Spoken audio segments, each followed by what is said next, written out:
Now, Richard, you and I, we have a former co-worker, we could say, from back when we were doing some shows over at BTV, who we know online as Northeast, who is pretty good showcasing of how independent media and even just independent people can force corporate media to show stories that they would prefer to ignore. Yeah, absolutely. What our friend Northeast did is basically, you probably heard either by watching here or from elsewhere about Bill de Blasio's joke, which I think we're going to show in a moment.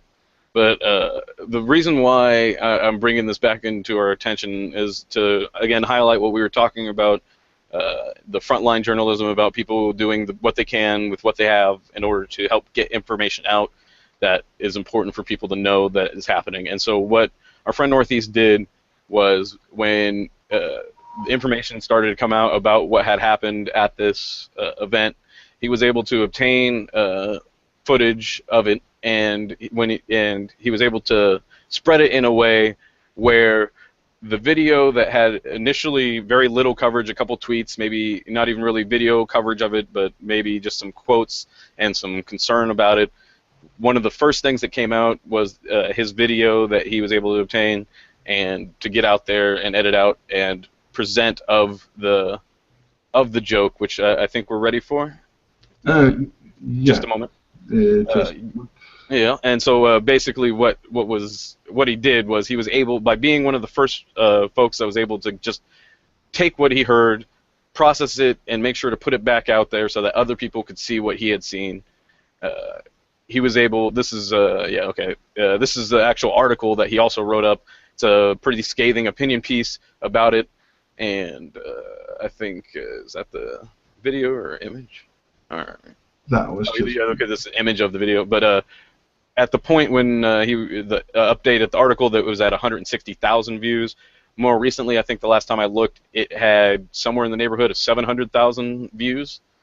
And so what that shows you is that there was a lot of people looking for it, and the one place they were finding it was from some person who got upset and emotive enough about the situation that he decided, no, other people need to know this happened, and they need to be able to see it themselves and not have a corporate media spin placed on it. And I know when I first saw the first morning after reports that were happening in the early morning shows, they mentioned that she had been there, but they completely avoided, they showed her rimshot joke of that it took him a long time, but completely edited out his response, which was obviously, for what reasons we're about to see, what got most of the attention.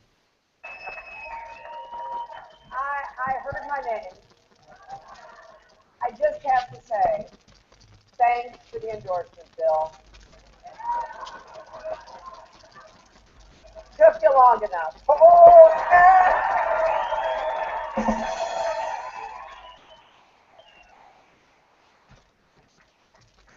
Sorry, Hillary.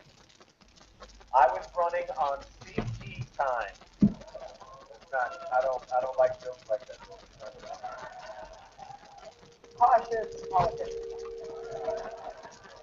I've been there. Hey.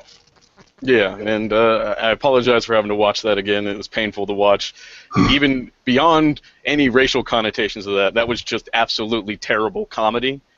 And that's one of the things that all the comedians that generally will take any side to will defend just about any joke.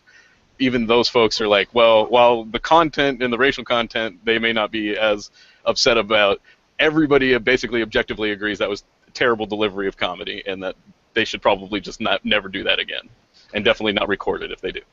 Yeah, but what's to take from this is, while Northeast, to be sure, is a very talented man, what he basically did, he took a video down of what actually existed, and he cut it fairly, and then he took that video, put his logo on it, put it up, and he got almost 800,000 views.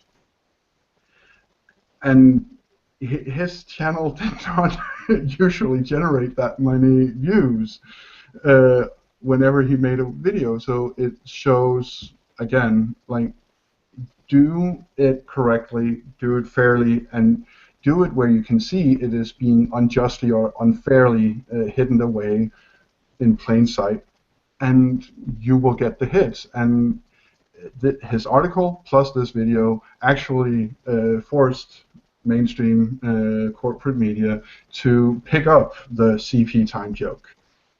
Yes, and my contention is essentially when you see somebody stacking up hundreds of thousands of views and clicks on the article and the video, what the corporate media sees is dollar signs slipping away.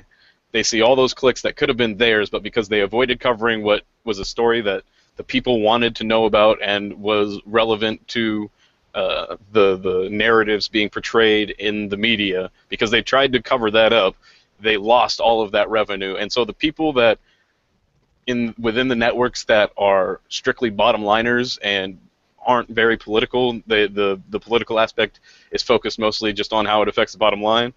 Those folks were upset, were dismayed by seeing those types of things. And so I argue that's one of the more effective ways that we have of combating mainstream media, because tuning out of mainstream media isn't enough in and of itself unless we're finding other places to tune in, and then that the mainstream media or corporate media is seeing that money, seeing that share of their viewers, seeing that stuff go elsewhere to get what they're not getting there.